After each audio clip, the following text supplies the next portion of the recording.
Alphabet este o companie multinațională americană cu sediul în Mountain View, California. Aceasta a fost înființată pe 2 octombrie 2015 și a devenit compania mamă a Google și a mai multor foste filiale Google. În momentele care urmează, vă prezint companiile care aparțin de Alphabet. Dacă considerați că videoul este incomplet, vă rog scrieți-mi în rubrica de comentarii. AdMob este platforma de publicitate Google pentru promovarea și monetizarea aplicațiilor mobile. Permite dezvoltatorilor de aplicații să-și promoveze aplicațiile prin anunțuri în aplicație, să-și monetizeze aplicațiile prin activarea publicității și oferă informații inteligente prin Google Analytics.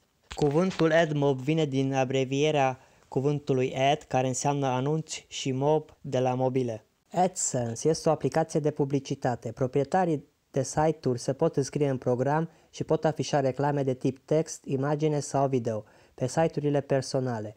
Aceste reclame sunt administrate de Google și generează venituri fie pe click, fie pe afișare. Alerts este un serviciu de detectare și notificare a schimbărilor de conținut oferit de compania Google. Analytics este un serviciu de analiză web oferit de Google care urmărește și raportează traficul site-urilor web. Oferă un kit de dezvoltare SDK care permite colectarea datelor de utilizare din aplicația iOS și Android. Mai este cunoscută și sub numele de Google Analytics pentru aplicații mobile.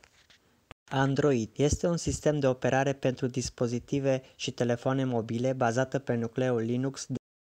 Assistant este un asistent virtual bazat pe inteligență artificială dezvoltat de Google, care este disponibil în principal pe dispozitivele mobile și inteligente de acasă. Spre o deosebire de asistentul virtual anterior al companiei numită Google Now, asistentul Google se poate angaja în conversații bidirecționale.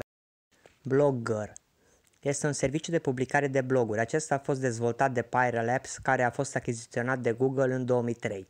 Blogurile sunt găzduite de Google și accesate în general dintr-un subdomeniu al blogspot.com. Blogurile pot fi difuzate pe un domeniu personalizat deținut de utilizator, cum ar fi www.exemplu.com, folosind facilități DNS pentru a direcționa un domeniu către serverele Google. Books este un serviciu care permite căutarea textului complet al cărților și revistelor pe care Google le-a scanat, convertit în text folosind recunoașterea optică a caracterelor și stocat în baza sa de date. Calendar este un serviciu de gestiune a timpului și de planificare dezvoltat de Google.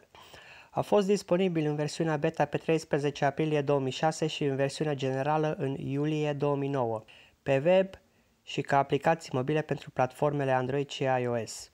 Calendar permite utilizatorilor să creeze și să editeze evenimente. Memento-uri pot fi activate pentru evenimente, cu opțiuni disponibile pentru tip și timp. Locațiile evenimentului pot fi adăugate, iar alți utilizatori pot fi invitați la evenimente. Utilizatorii pot activa sau dezactiva vizibilitatea calendarelor speciale, inclusiv a zilei de naștere, în care aplicația preia datele nașterilor din contacte. Google își afișează cardurile de aniversare anual, iar vacanțele, un calendar specific țării care afișează datele unor ocazii speciale. Capital G, fosta Google Capital, este o firmă de capital privat sub Alphabet, fondată în 2013, se concentrează pe companii mai mari cu tehnologii în stadiu de creștere și investește în profit mai degrabă decât în mod strategic pentru Google. Pe lângă investițiile de capital, abordarea Capital G include oferirea companiilor de portofoliu de acces la oameni, cunoștințele și cultura Google pentru a sprijini creșterea companiilor și pentru a le oferi îndrumări. Din 2013, Capital G a investit în peste 25 de companii în domenii precum date mari, tehnologie financiară, securitate și e-learning. Compania DeepMind a creat o rețea neuronală care învață cum să joace jocuri video într-o modă similară cu cea a oamenilor, precum și cu o mașină neuronală Turing, sau o rețea neuronală care poate fi capabilă să acceseze o memorie externă ca o mașină Turing convențională, rezultând un computer care imite memoria pe termen scurt a creierului uman. Compania a făcut titluri în 2016 după ce programul său AlphaGo a bătut un jucător profesionist uman de Go, pe Lee Sedol, campion mondial într-un meci de 5 jocuri care a făcut obiectul unui film documentar.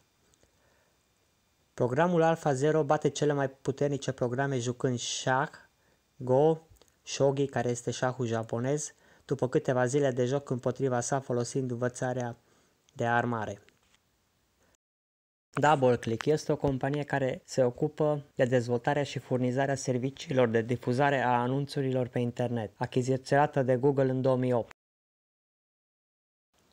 Drive este un serviciu de stocare și sincronizare a fișierelor dezvoltat de Google. Permite utilizatorilor să stocheze fișiere pe serverele lor, să sincronizeze fișierele pe dispozitive și să partajeze fișierele.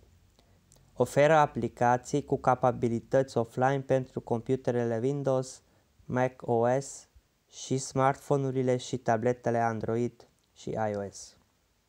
Earth este un software ce include un glob virtual, o hartă și informații geografice. Este un program pentru calculator care oferă o reprezentare tridimensională a Pământului bazată în principal pe imagini prin sateliți. Programul mapează Pământul suprapunând imagini din satelit, fotografie aeriană și date GIS pe un glob tridimensional, permițând utilizatorilor să vadă orașele și peisajele din diferite unghiuri. Utilizatorii pot explora globul introducând adrese și coordonate sau utilizând o tastatură sau mouse. Programul poate fi descărcat și pe un smartphone sau tabletă folosind un ecran tactil sau un stilou pentru a naviga. Pe lângă navigarea pe Terra, Google Earth oferă o serie de alte instrumente prin aplicația desktop. Globuri suplimentare pentru Lună și Marte sunt disponibile, precum și un instrument pentru vizualizarea cerului nocturn. FeedBurner este un furnizor de administrare a web feed-ului. Aceasta furnizează fluxuri RSS personalizate și instrumente de gestiune pentru bloggeri, podcasteri și alți editori de conținut web. Fi este un serviciu de telecomunicații operat de către Google care oferă apeluri telefonice, SMS și internet de bandă largă, folosind rețelele celulare și Wi-Fi-ul. Google Fi folosește rețele operate de Sprint, T-Mobile și Cellular din Statele Unite ale Americii. Fi trece automat între rețele în funcție de puterea și viteza semnalului. Face tranziția apelurilor telefonice între rețelele Wi-Fi și celulare. Fiber oferă servicii prin fibră optică în Statele Unite, furnizând internet în bandă largă și IPTV. Serviciul a fost introdus pentru prima dată în zona metropolitană din Kansas City, Statele Unite ale Americii, incluzând 20 de suburbii din zona Kansas City în primii 3 ani. Propus inițial ca un proiect experimental, Google Fiber a fost anunțat ca un model de afaceri viabil pe 12 decembrie 2012, când președintele executiv al Google, Eric Schmidt, a declarat: "Nu este de fapt un experiment, de fapt îl desfășurăm ca afacere", la conferința Deal Book din New York Times. Finance este un site web lansat pe 21 martie 2006 de Google. Serviciul are proprietari de afaceri și afaceri pentru mai multe societăți, inclusiv deciziile lor finale și evenimente majore de știri. Informațiile despre fișiere sunt pe baza graficelor de prețuri ale acțiunilor care conțin mărci de evenimente majore de știri și acțiuni corporative. Firebase este o platformă de dezvoltare pentru aplicații mobile și web. Acesta oferă instrumente și infrastructură printr-un kit de dezvoltare software, SDK, care va permite dezvoltatorului să ofere mai ușor și mai eficient funcționalitatea prin interfețe de programare pe mai multe platforme. Firebase este platforma mobilă a Google care vă ajută să dezvoltați rapid aplicații de înaltă calitate și să vă dezvoltați afacerea. Platforma are 18 produse.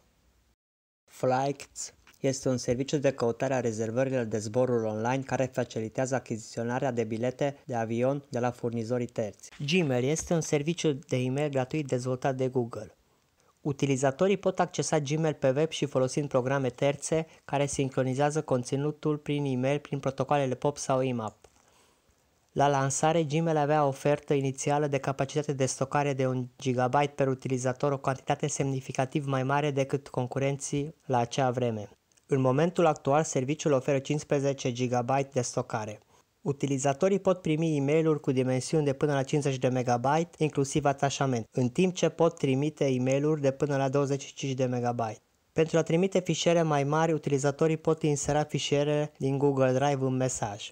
Gmail are o interfață orientată către căutare și o vizualizare a conversației similară ca un forum pe internet.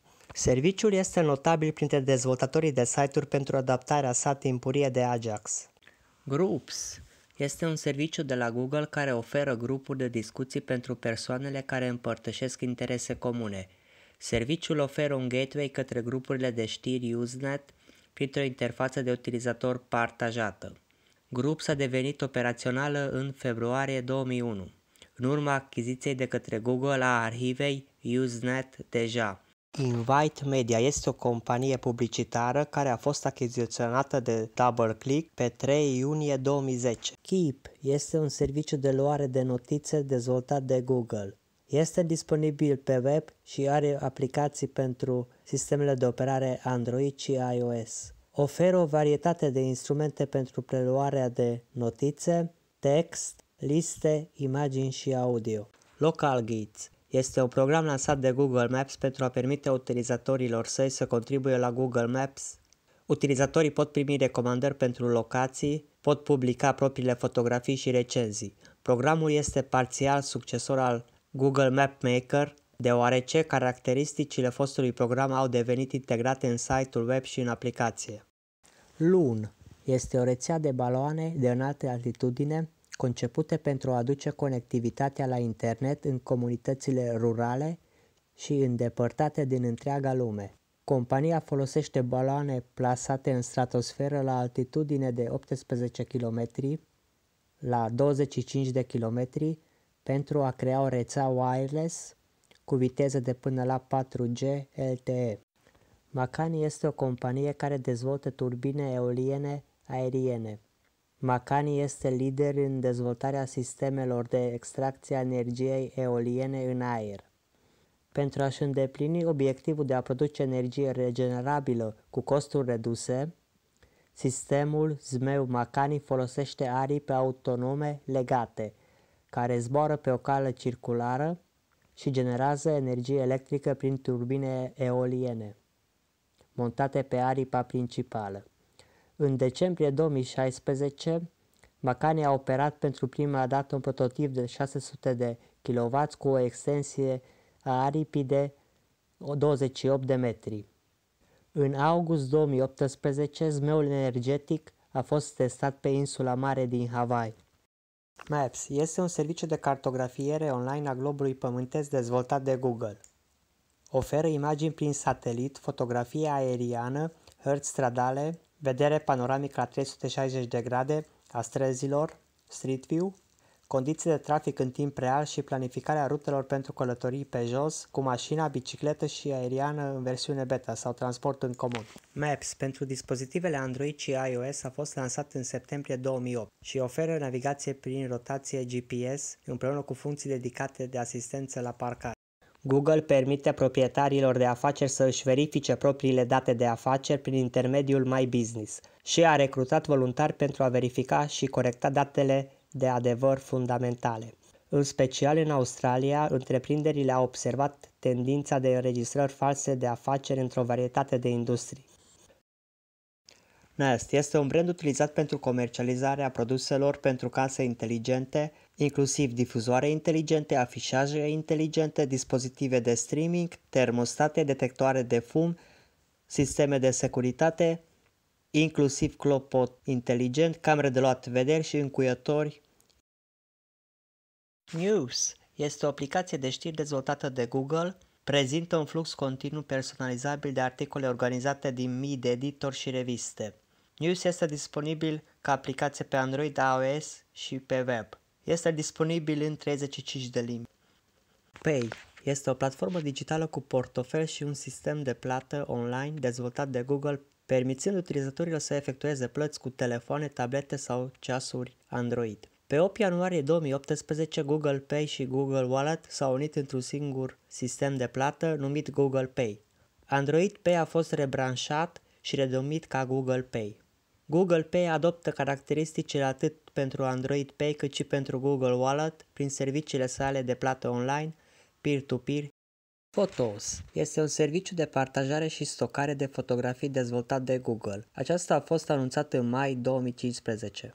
Play a fost lansat pe 6 martie 2012, reunind Android Market, Google Music și Google eBook Store sub o singură marcă. Aplicațiile sunt disponibile prin Google Play fie gratuit, fie contra cost. Acestea pot fi descărcate direct pe un dispozitiv Android prin intermediul aplicației mobile Play Store sau prin implementarea aplicației pe un dispozitiv de pe site-ul Google Play. Serviciile incluse în Google Play sunt cărți audio, jocuri, filme și televiziune și muzică. Project Zero este o echipă de analiști de securitate angajați de Google însărcinați să găsească vulnerabilități de tip Zero Day, bug-uri secrete care sunt exploatate de criminali hackeri sponsorizați de stat și agenții de informații. reCAPTCHA este un sistem conceput pentru a detecta traficul abuziv pe site-uri web fără intervenția utilizatorului. Aceasta returnează un scor pentru fiecare cerere pe care o trimiteți la reCAPTCHA și vă oferă mai multă flexibilitate pentru lupta împotriva spamului. În 2018, Google a început testarea beta a unui sistem reCAPTCHA complet invizibil care nu prezintă nicio verificare umană vizuală. În schimb, noul sistem monitorizează activ acțiunile utilizatorilor și returnează un scor care reprezintă probabilitatea dacă este vorba despre un om sau un bot. Scholar este un motor de căutare web care indexează textul complet sau metadatele literaturii academice într-o serie de formate și discipline de publicare. Lansat în versiune beta în noiembrie 2004, indicele Google Scholar include cele mai multe reviste și cărți academice online, reviste, lucrări de conferință, teze și dizertații, imprimate, rezumate, rapoarte tehnice și alte literaturi academice. Search este un motor de căutare pe internet al companiei americane Google. A fost fondată în 15 septembrie 1997 de către doi doctoranți de la Universitatea Stanford, Larry Page și Sergey Brin. Motorul de căutare oferă o metodă simplă și rapidă de găsire a informațiilor din web. Este disponibil în 124 de limbi, având o bază de date cu peste 25 de miliarde de pagini de site-uri web. Printre concurenții Google se numără Baidu și Soso.com în China, Naver.com și Daum.net în Coreea de Sud, Yandex în Rusia, Seznam.cz în Republica Cehă, Q1 în Franța, Yahoo în Japonia, Taiwan și Statele Unite ale Americii. Shopping permite utilizatorilor să caute produse pe site-urile de cumpărături online și să compare prețurile între diferiți furnizori. Google a anunțat în cadrul evenimentului său Marketing Live în mai 2019 noua versiune reproiectată cu noi modalități pentru cumpărători de a descoperi și compara produsele din magazine. Cumpărătorii vor avea o pagină de pornire personalizată în fila cumpărături, pot să citească recenziile și chiar să vizioneze videoclipuri despre produse. Sidewalk Labs este organizația de inovare urbană a Alphabet. Scopul său este îmbunătățirea infrastructurii urbane prin soluții tehnologice și abordarea unor probleme precum costul vieții, transportul eficient și consumul de energie. Skia este o bibliotecă open source scrisă în C++. Skia a dezvoltat inițial biblioteca, dar Google a achiziționat în 2005 și apoi a lansat software-ul cu licență open source. Cunoscută ca Skia, biblioteca este folosită din 2017 în Google Chrome, Chrome OS, Chromium OS, Mozilla Firefox, Mozilla Thunderbird, Android, deci parțial este înlocuită de HWUI începând cu Android 3, Firefox OS, Flutter și Sublime Text 3. Stackdriver este un serviciu de monitorizare care oferă echipelor IT date de performanță, detalii despre aplicațiile și mașini virtuale care rulează pe platforma Google Cloud și Amazon Web Services. Stadia este un serviciu de cloud gaming operat de Google, susținând că este capabil să transmită utilizatorilor jocuri prin intermediul numeroaselor centre de date de pe tot globul, capabil să poată transmite jocuri video de până la rezoluția de 4K la 60 de cadre pe secundă, cu suport dinamic. Surveys este un produs de afaceri realizat de Google care facilitează cercetările de piață personalizate. Produsul a fost conceput de Google ca o alternativă în tabelul de plată pe internet pentru site-urile web care publică conținut. Inițial s-a lansat pe 29 martie 2002. Translate este un serviciu de traducere online gratuit ce permite traducerea unei secțiuni de text sau pagini web dintr-o limbă în alta. Este disponibil sub forma unui site web și a unor aplicații de mobil pentru platformele Android și iOS. În noiembrie 2016, Google a anunțat că Google Translate va trece la un motor de traducere automată neurală, denumită Google Neural Machine Translation. Folosește acest context mai larg pentru a-l ajuta să descoperi cea mai relevantă traducere, pe care o rearanjează și o ajustează pentru a fi mai mult ca o vorbire umană cu o gramatică adecvată. Inițial activat doar pentru câteva limbi în 2016, Google Neural Machine Translation este disponibil în prezent în 105 limbi începând cu 2019. Ventures este un fond de investiții american fondat de Google în 2009 și din 2015 afiliat al Alphabet. Este brațul de investiții al capitalului de risc al Alphabet, care oferă finanțare în fază de creștere, risc și creșterea companiilor tehnologice. Firma operează independent de Google și ia decizii de investiții bazate pe finanțare. Încearcă să investească în companii de startup într-o varietate de domenii, de la internet, software și hardware, la științele vieții, asistență medicală, informații artificiale, transport, securitate cibernetică și agricultură. Verily Life Sciences, cunoscută și sub numele de Verily, este o organizație de cercetare a Alphabet, dedicată studiului și științelor vieții. Organizația a fost anterior o divizie a Google X până pe 10 august 2015, când Sergey Brin a anunțat că organizația va deveni o filială independentă a Alphabet. VirusTotal oferă servicii gratuite de verificare a fișierelor contra virusilor. Aceasta folosește până la 54 de produse antivirus diferite și motoare de scanare pentru a verifica fișierele dacă sunt virusate. Voice este un serviciu de telecomunicație Google lansat pe 11 martie 2009, după o achiziționare a serviciului Grand Central. Serviciul este configurat și întreținut de utilizator într-o aplicație bazată pe web, care urmează stilul serviciului de e-mail de la Google, Gmail, sau cu alte aplicații Android și iOS pe smartphone-uri și tablete. Waymo este o companie care dezvoltă tehnologie autonomă sau tehnologie auto fără șofer. Waze este o aplicație sociabilă pentru trafic auto în timp real și navigare asistată prin GPS dezvoltată de Waze Mobile.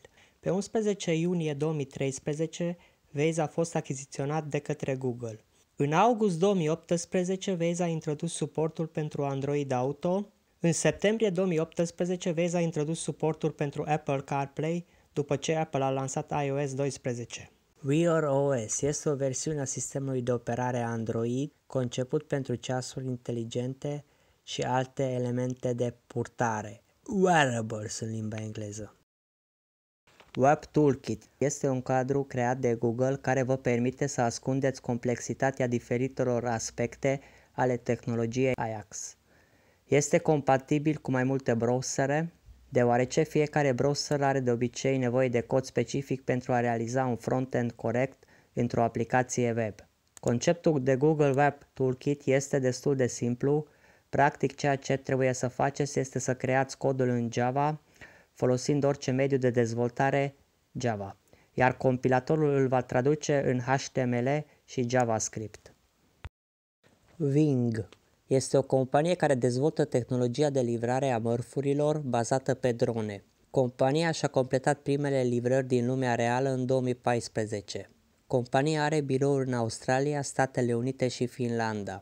În iulie 2018, Project Wing și-a schimbat numele din Google X pentru a face parte din Alphabet. X Development, cunoscut anterior ca Google X, este o unitate și organizație de cercetare și dezvoltare semisecretă americană, fondată de Google în ianuarie 2010, care funcționează ca o filială a Alphabet. Are sediul central la aproximativ 1.500 de sediul corporativ al Alphabet. YouTube este un site web unde utilizatorii pot încărca, viziona, partaja, comenta, adăuga la lista de redare materiale audio-video. YouTube face parte din fenomenul recent numit Web 2.0. YouTube și creatorii selectați obțin venituri din publicitate prin Google AdSense, un program care vizează anunțuri în funcție de conținutul site-ului și audiența. Început cu luna august 2018, site-ul este clasat drept al doilea cel mai mare popular site din lume, potrivit Alexa Internet, chiar după Google.